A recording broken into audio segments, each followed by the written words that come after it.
by value. So don't delay. Call or go online today. An evil and disturbing story, one that's even hard to talk about, but we have to. You'll see why at the end. 29-year-old Arthur Hector Hernandez has been arrested by the FBI after multiple videos surfaced. He posted these himself, folks, allegedly showing him and 6 other men doing unspeakable things to 2 toddlers at a Houston mall. The videos were published to a private invitation-only forum on the dark web. Both child victims, aged 2 and 3, were spotted in the videos and were related to women who worked at the mall. So far, Fernandez is the only person who's been arrested in this case, but the video has 6 different men doing awful things to these children. So why hasn't the FBI made any other arrests? I don't know, maybe the FBI should focus on real criminals and not hunting down Trump supporters who were in D.C. on January 6th. Let's bring in world star, I hope that's right, world star president and retired U.S. Army Special Forces Jim Hansen and Newsmax contributor Chrissy Clark. Jim, I'll start with you. Hope I got that right. Correct me if I didn't. But also, you know, there's a finite amount of resources the FBI has. If they're not spending their time chasing down Trump and his cohorts and his friends, they should be doing this instead, Jim.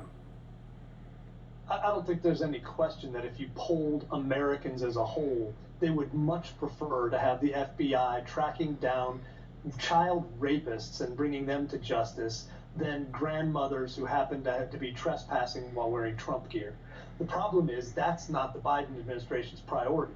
And I think in this situation, once they catch these people, I think justice can be done, but not until they go ahead and do the work that America wants them to do, and that is focus on actual damage to American citizens, not inventing insurrections to attack their political opponents. Yeah, Chrissy, your thoughts on this horrendous story? There's a cultural aspect to this as well. There are university professors sitting in college campuses this day advocating for the normalcy of this kind of behavior.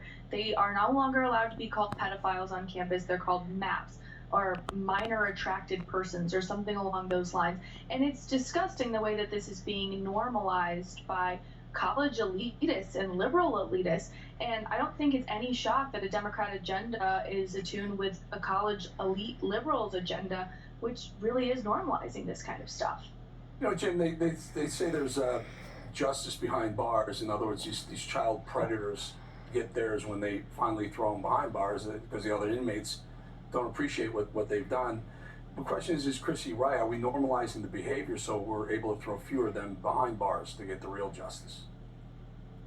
They're certainly trying, and to some extent they're succeeding. You know, they've got drag queen story hours, they've got men dressed as women strippers gyrating in front of kids and acting like that's something they can do.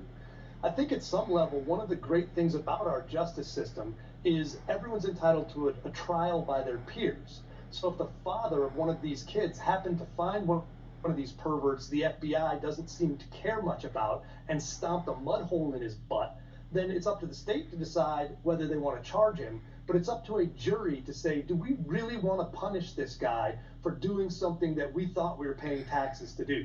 I think that's something that people should consider. I'm not advocating frontier justice.